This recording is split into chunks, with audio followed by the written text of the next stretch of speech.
Yes, my driveway is completely blocked by a silver sedan. I need someone to tow it immediately. Honestly, people like you shouldn't even be allowed to own a house in this neighborhood. How dare you? Get off my property before I call the police.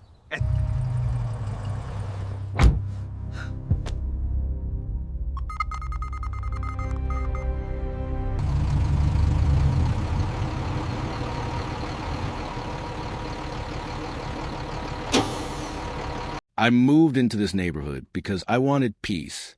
Nothing fancy, just a quiet place, a small driveway, a routine that didn't involve drama. The HOA brochure promised order, assigned parking, clear rules, respect for shared space. At first, it felt true. The street was calm. People waved but kept to themselves. Everyone parked where they were supposed to. Then there was her. I didn't know her name at first. I just knew her car, a silver sedan, always shiny, always parked just a little too close to my driveway. The first time it happened, I ignored it. Her bumper crossed the line by a few inches. I could still get out if I angled carefully. I told myself it was a mistake. People misjudge distance sometimes. I squeezed my car out. No problem. The second time, it was worse. I came out in the morning, coffee in hand, already late for work. Her car was parked directly across the end of my driveway. Not touching my driveway. Not on it, but blocking it. I stood there for a moment, staring. I checked the time. Checked my phone. Checked again, like the car might move if I looked away. It didn't. I walked up and down the street. No one else was blocking any driveways. Just mine. I knocked on a few doors, embarrassed, asking if anyone knew whose car it was. Someone pointed to the house across the street. That's Karen's car. They said, good luck. I didn't think much of the warning. I walked over and knocked. She opened the door halfway. Middle-aged, perfect hair, phone already in her hand. Yes, she said. I smiled, kept my voice calm. Hi, I think your car is blocking my driveway. She looked past me, then back at me. It's just for a minute, she said. I nodded. No problem. I just need to get to work. She sighed, like I was inconveniencing her. I'll move it when I'm ready, she said. Then she closed the door. That was the first time I felt something was off. Not angry yet, just uneasy. I waited. 5 minutes. 10. I checked my email. Sent a message to my boss, saying I'd be late. After 15 minutes, her car finally moved. No apology. No wave. I told myself not to overthink it. The third time happened 3 days later. Same situation. Same silver car. Same block. This time, I knocked again. She didn't open the door. I could hear movement inside. TV noise. Footsteps. She just didn't answer. I stood there feeling stupid, like I was begging for access to my own driveway. Eventually, she moved the car. Again, no apology. That's when I emailed the HOA. I kept it polite. I explained the situation. I included dates. Times. I said I didn't want trouble. Just help. They replied 2 days later. Thank you for bringing this to our attention. We will look into it. That was it. No follow-up. No warning issued. The blocking kept happening. Not every day, but often enough that I noticed. Morning meetings missed. Grocery runs delayed. One time, I had to ask a rideshare driver to wait while I knocked on her door. That was humiliating. Every time I asked her to move, it was the same reaction. Annoyance. Dismissal. Sometimes silence. Once, she rolled her eyes and said, "You live in an HOA. Deal with it." That sentence stayed with me, because I was dealing with it. She wasn't. I sent another email to the HOA. This time, I attached photos. Clear shots. Time-stamped. Her license plate visible. They replied faster this time. Please continue documenting the issue. That was it again. No action. Neighbors started noticing. One guy told me quietly, she does this on purpose. She hates anyone who complains. Another neighbor said, she's on friendly terms with someone on the board. I didn't know if that was true, but it explained a lot. I didn't want conflict. I just wanted access to my driveway. so I tried being extra patient. I stopped knocking unless I absolutely had to. I adjusted my schedule. I parked on the street when I felt she might block me. That's when it got worse. She started blocking me longer, hours instead of minutes. One afternoon, I came home exhausted. Her car was there again. I knocked. She opened the door this time. I said, "Can you please move your car? I need to get in." She laughed. Not loudly, just enough. "You'll survive," she said. That was the moment something shifted. Not rage, not revenge. Clarity. I realized this wasn't about parking. It was about control. She liked knowing she could inconvenience me, trap me, force me to wait. And the HOA was letting it happen. That night, I sat at my kitchen table and opened the HOA bylaws, not skimming, reading every section, every footnote, parking, access, emergency lanes. Then I looked up city ordinances, block driveways, public safety, enforcement authority. For the first time, I stopped feeling powerless because the rules were very clear and they weren't on her side. I didn't plan revenge. Not yet. I planned documentation. Careful, quiet, consistent. I bought a small notebook, wrote dates, times, durations. I saved every photo in a folder labeled clearly. I stopped warning her. I stopped asking. I just watched and waited because if she thought blocking my driveway was no big deal, she was about to learn how serious it actually was. After that night, something changed in me. Not anger. Not yet. It was more like I stopped hoping things would magically fix themselves. I used to believe that if I stayed calm, stayed polite, and followed the rules, the system would eventually work, that the HOA would step in, that common sense would win. But once I read those bylaws, I understood something important. Rules only matter when someone enforces them.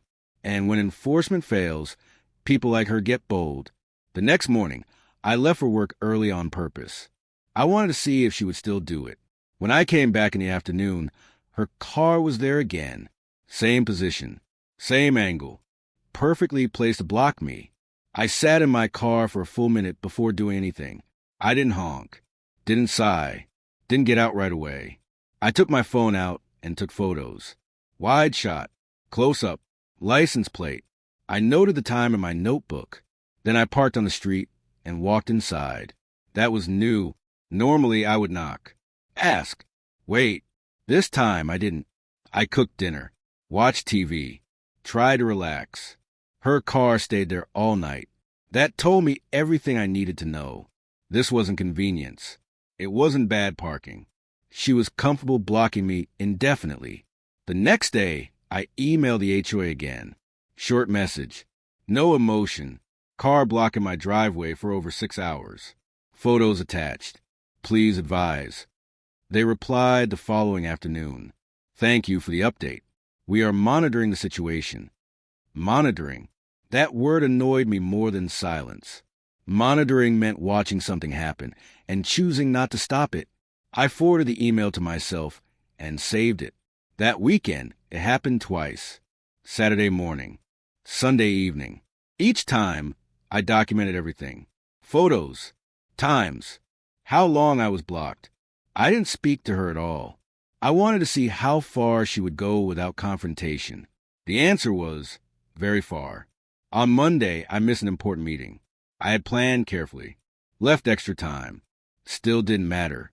Her car was there. I stood at the end of my driveway, staring at it, feeling something tighten in my chest. This wasn't just inconvenience anymore. This was affecting my job. I knocked. She opened the door slowly, like she knew exactly why I was there. Yes, she said. I kept my voice calm. Too calm. I really need you to move your car. I'm late for work. She crossed her arms. You're always late, she said. Not my problem. That was the first time she openly mocked me. No pretending. No excuses. I stood there for a moment, realizing she was enjoying this. I said, this is against HOA rules and city rules. She smiled. Call whoever you want, she said. Then she closed the door. I stood there longer than I should have. Not because I didn't know what to do, but because I was finally accepting the truth. She wasn't afraid of consequences, because so far there hadn't been any. I called a rideshare and went to work angry, embarrassed, and distracted. At lunch, I opened my notebook and read everything I had written so far. Dates, times, photos. It wasn't just a few incidents. It was a pattern, and patterns matter. That night, I called the HOA office. Not emailed. Called. After 2 transfers, someone finally answered. I explained everything again. Slowly. Clearly. The person on the phone sounded tired.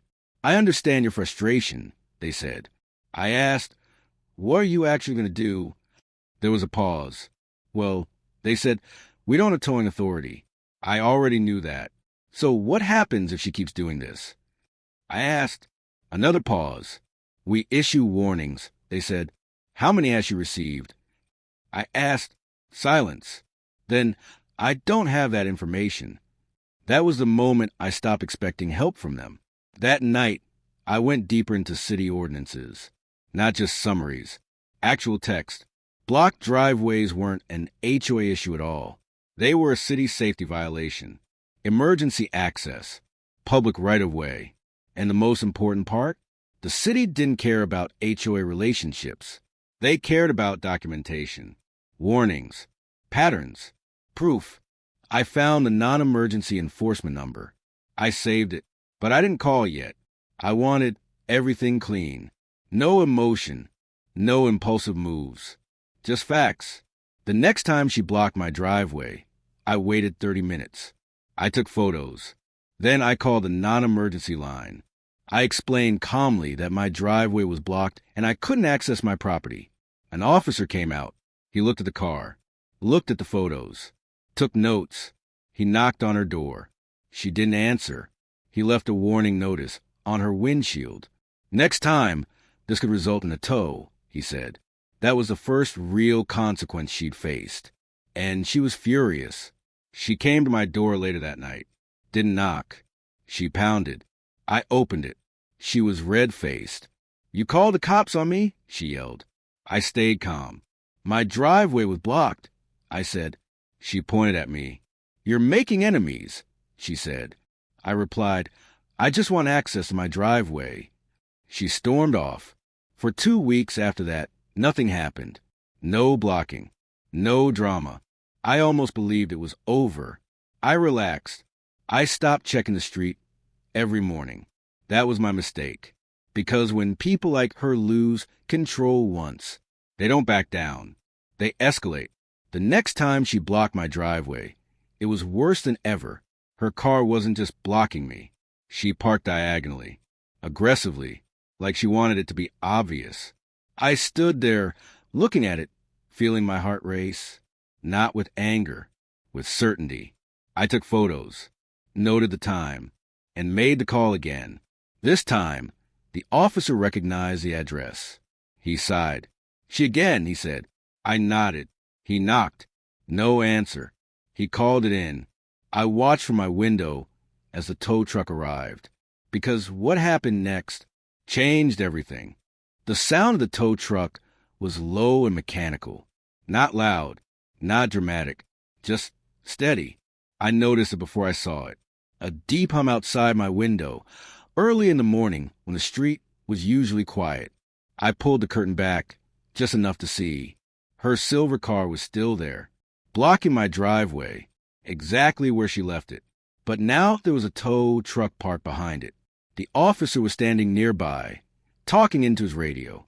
Calm, unhurried. I didn't feel excitement. What I felt was relief. Like something heavy I had been carrying finally touched the ground. The tow truck driver got out and walked around her car. He checked the plates, took photos, wrote something down. Everything felt procedural. That mattered to me. This wasn't revenge. This was process. The driver hooked the chains under her car. Slowly, carefully. That's when her front door flew open. She came out yelling. Not words at first. Just sound. High-pitched. Angry. What are you doing? She shouted. That's my car. The officer turned toward her. Calm again. Ma'am, your vehicle is blocking a private driveway, he said. You've already been warned. She pointed at me. I could see her fingers shaking. This is his fault, she screamed. He's harassing me. I stayed inside. That was important. I didn't want this to turn into a scene where emotions took over. I had learned enough by now to know that silence was power. The officer didn't raise his voice. Ma'am, he said, step back from the vehicle. She stepped closer instead. You can't do this, she yelled. I live here. The tow truck driver paused and looked at the officer. The officer nodded. Proceed, he said. That single word did something to her. It broke the illusion that she was in control. She ran up to the tow truck and tried to open the driver's door. That's when the officer stepped in. Ma'am, he said firmly, if you interfere, you will be cited. She froze. For a moment, no one spoke. Then she started crying. Not quietly, not softly, loud, dramatic. She put her hands on her head and paced back and forth, saying the same thing over and over. This is unbelievable. This is unbelievable. Neighbors started coming outside. Doors opened. Curtains moved. People watched. That mattered too, because until now, this had been invisible, private, easy for her to deny. Now it was public. The tow truck lifted her car slowly, front wheels first, then higher. When the tires left the ground, she screamed. No, stop. The officer didn't react. This is your final notice, he said. You can retrieve your vehicle from the impound lot. She demanded to know who called it in. The officer didn't answer. He didn't have to. She already knew. Her eyes went straight to my house. I stepped back from the window. I didn't want her to see me watching, not because I was afraid, but because this moment wasn't about me. It was about consequences finally arriving. When the tow truck drove away, the street felt strangely quiet, like everyone was holding their breath. She stood there alone, staring at the empty space where her car had been. Then she screamed again, not at anyone specific, just at the situation. She went inside and slammed the door, so hard I heard it from my kitchen. I stood there for a long time, not smiling, not celebrating, just breathing. Later that afternoon, the HOA called me, not emailed, called. That alone told me something had changed. The woman on the phone sounded tense. We've received multiple complaints about a towing incident this morning, she said. I said, my driveway was blocked. She paused. Yes, she said. We're aware. I asked, is blocking a driveway allowed under HOA rules? No, she said quickly. Then why did it take city enforcement to resolve it? I asked. Silence. Then, we're reviewing our procedures. That phrase again. Reviewing. But this time it felt different. That evening, an email went out to the entire neighborhood. Subject line. Parking enforcement. Reminder it listed rules. Clear language. No ambiguity. Blocking driveways will result in immediate action. Fines. Towing. No warnings mentioned. I read it twice. This email didn't exist before. And it didn't exist because of nothing. The next day, she didn't come outside. No car. No sign of her. I found out later her car was impounded for 7 days. Not 1, 7, because of repeated violations. That detail mattered. It meant my documentation worked. Not emotions. Not arguments. Evidence. On day 3, she finally came to my door. She knocked softly this time, not pounding. I opened the door. She looked different, tired, less confident. I want to talk, she said. I stepped outside and closed the door behind me. She didn't apologize, not directly. She said, you didn't have to go that far. I said, I asked you many times. She shook her head. You made me look bad, she said. That was the moment I understood her mindset completely. Not once did she say she was wrong, just that she didn't like the outcome. I just wanted access to my driveway, I said. She laughed bitterly. Well, you got it. Then she walked away. After that, things changed quickly. The HOA installed new signage, painted clearer curb markings, Suddenly, rules were enforced consistently. Other neighbors told me privately that she had caused problems before. Parking, noise, complaints. But no one had pushback. They just avoided her. I realized something then. Bullies don't stop because they feel bad. They stop when resistance becomes inconvenient. Weeks passed. She avoided me completely. Parked far away. Followed the rules perfectly. Sometimes I caught her watching my house from across the street. Not angry, just cautious. And that was new. But the story wasn't over. Because the real fallout hadn't hit yet. The HOA wasn't done reacting. And neither was she. Because when people lose control publicly, they often try to regain it quietly. For a short while, things were quiet. Too quiet. Her car never blocked my driveway again. Not even close. She parked perfectly straight. Always within the lines. Always far away. If I saw her outside, she avoided eye contact. If we crossed paths, she turned around. Anyone watching from the outside would think the problem was solved. But I had learned something by now. People like her don't let go easily. They don't accept loss. They look for another angle. The first sign came in the mail, an HOA violation notice. I opened it slowly, already feeling something in my stomach. The letter said I had received a complaint. Improper trash bin placement. Bins visible from the street outside approved hours. I read it twice. It was ridiculous. I followed the trash schedule exactly. Always had. I checked the date listed. It was the day after her car was towed. That wasn't a coincidence. I emailed the HOA immediately. Short message. Polite tone. I believe this notice is an error. Please provide photos or documentation. They replied the next day. We will look into it. There was that phrase again. But this time, I didn't panic. I had learned how this game worked.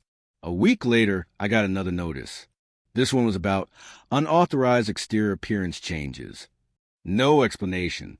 No details. Just a warning. That's when I realized what she was doing. She couldn't block my driveway anymore.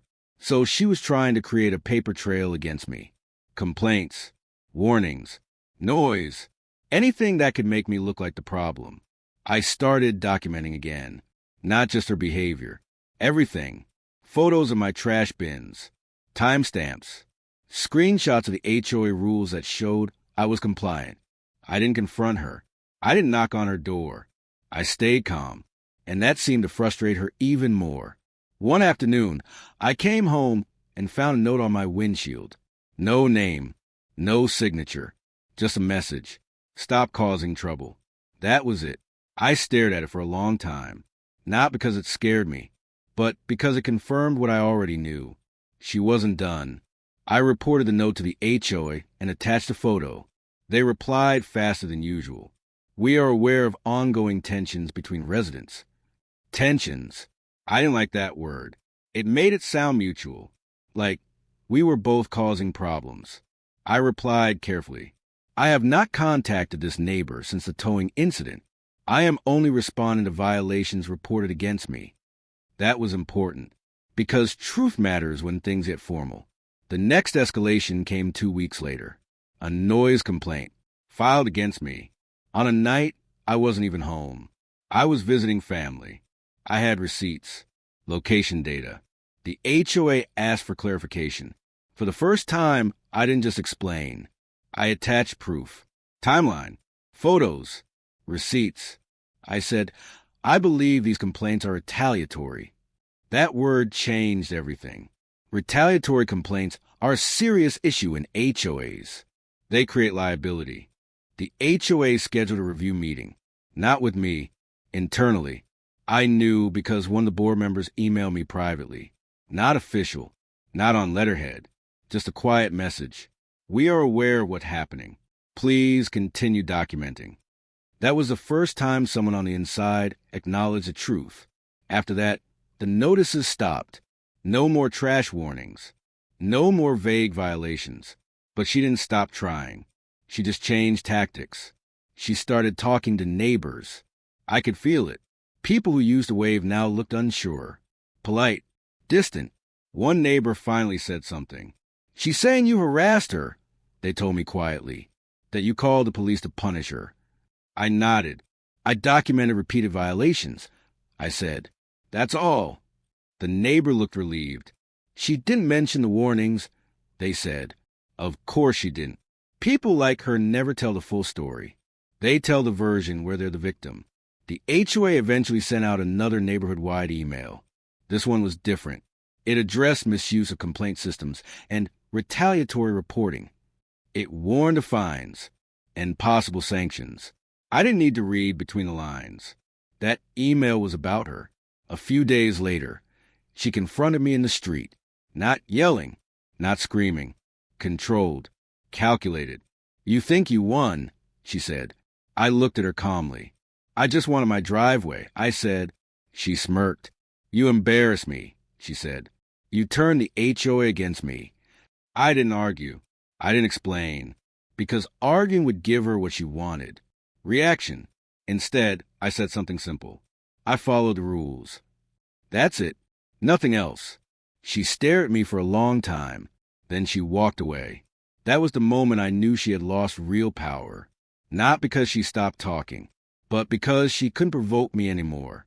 The HOA invited both of us to a mediation meeting the following month. Voluntary. I agreed. She showed up late. She always did. The mediator asked us to explain our perspectives. I spoke first. I stuck to facts. Dates. Times. Photos. Emails. No insults. No emotions. When it was her turn, she talked about feelings. How she felt targeted. How she felt attacked. The mediator listened carefully, then asked one question. Why did the blocking continue after multiple warnings? She didn't have an answer. That meeting ended quickly.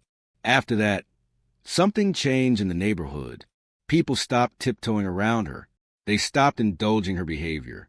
Because once a pattern is exposed, it's hard to unsee. She became quieter, more careful, not friendly, but cautious. And I finally felt something I hadn't felt in a long time. Peace. But peace doesn't mean the story is over. Because consequences don't always arrive all at once. Sometimes they come slowly, and the final consequences were still coming. After the mediation meeting, things didn't explode. They settled. And in some ways, that was more powerful. No shouting, no confrontations, no dramatic scenes. Just a slow shift in how the neighborhood worked and how she fit into it. The HOA didn't announce any punishment publicly. They rarely do. But changes started appearing everywhere. New parking notices went up. Clear language. No loopholes. A new enforcement schedule was shared. Weekly checks. Documented reports. It was quiet accountability. And she noticed. Everyone did. I started seeing her car parked farther away. Sometimes halfway down the street. She never tested the driveway again. Not even once. That alone told me everything. But the real consequences weren't just about parking. They were about reputation. Before all this, she walked like she owned the place. Confident. Loud. Now she moved differently.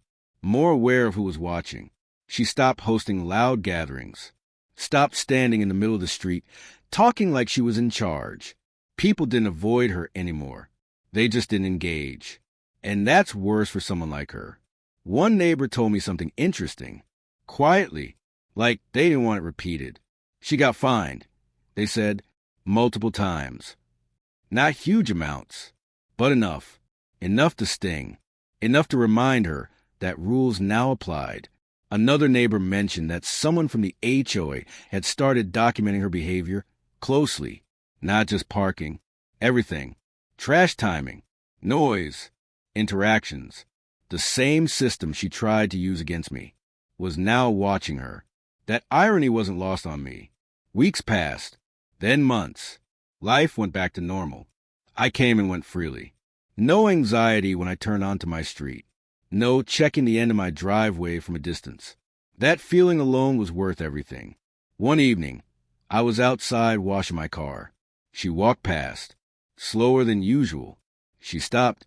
I didn't think it would go this far, she said. I didn't reply right away. I dried my hands. Then I said, "Neither did I." That was the closest thing to honesty she ever gave me. She didn't apologize, but she didn't accuse me either. She just nodded and walked away. Later that night, I realized something important. I didn't need an apology. I needed change. And I had it. The HOA sent one final email a few weeks later. Another reminder. But this one included something new. Repeated violations by any resident may result in suspension of HOA privileges. That was serious. That meant access to amenities, voting rights, committee participation. And while they didn't name names, everyone knew who it was about. After that, she disappeared socially. She still lived there, but she wasn't involved. No comments, no complaints, no power. And that's when it hit me. This was never about a driveway. It was about someone who had never been told no. Someone who relied on silence and avoidance. And when faced with calm resistance and documentation, she collapsed. Not loudly, quietly, permanently. I didn't celebrate. I didn't brag. I didn't tell the story around the neighborhood. Because real victory doesn't need an audience. It just needs results. One afternoon, months later, a new neighbor moved in. They parked awkwardly near my driveway, not blocking it, just close. They noticed me watching and immediately apologized. "Oh, I'm sorry. Is this okay?" I smiled. "Yes," I said. "That's fine. Thank you for asking." And in that moment, I realized something else. The culture had changed. People were aware now. Respect wasn't optional anymore. Rules weren't suggestions. They were real, enforced, fair. I went inside that day feeling lighter than I had in years. Not because I went against her, but because I learned something valuable. You don't fight people like her with anger. You don't beat them by being louder. You beat them by being precise, patient, unmovable, because systems only fail when people stop using them properly. And once they're forced to work, bullies disappear. That's where part 5 ends. But there's still one final part. Because the story isn't complete without reflection, without the lesson, without the moment I fully understood what had happened and why it mattered. When everything finally settled, I didn't feel proud. That surprised me. I thought I would feel victorious, like I had beaten someone who tried to control me. But that wasn't it. What I felt was calm. The kind of calm that only comes after long tension finally leaves your body. For months, I had lived with low-level stress I didn't even recognize at first. Checking the driveway, planning around someone else's behavior, adjusting my life to avoid conflict. Once it stopped, I realized how heavy it had been. I could leave my house without checking the street, come home without bracing myself. That freedom mattered more than winning ever could. I thought about everything that happened, how small it started, just a car, just a few minutes, and how quickly it turned into something bigger. Not because of the parking, but because of what it represented. Disrespect. Some people test boundaries quietly. They push just enough to see if you'll react. If you stay silent, they push more. That's what she did.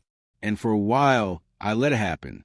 Not because I was weak, but because I believed fairness would show up on its own. I believed politeness would be enough. It wasn't. What finally changed things wasn't anger. It was clarity. The moment I stopped trying to convince her and started relying on facts, dates, times, photos, no insults, no confrontations, just truth. I realized something important about systems like HOAs.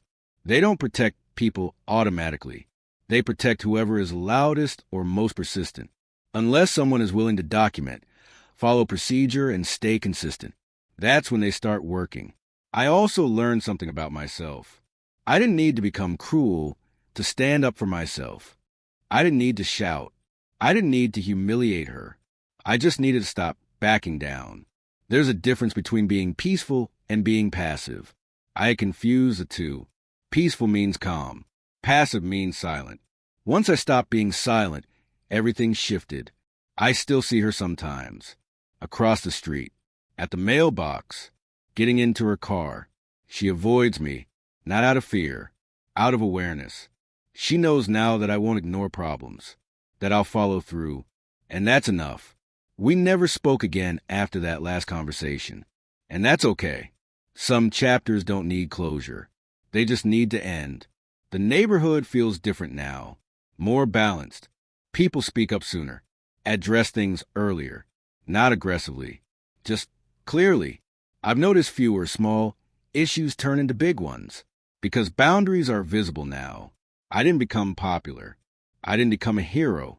I just became someone people know won't be pushed around quietly. And that feels right. If there's one thing I would tell anyone watching this, it's this. You don't need revenge to protect yourself. You need patience, documentation, and the courage to stop hoping someone else will fix it for you. Because the moment you take responsibility for enforcing boundaries, people who rely on chaos lose their power, and life becomes peaceful again. Not dramatic, not perfect, just calm. And honestly, that's the best ending I could have asked for.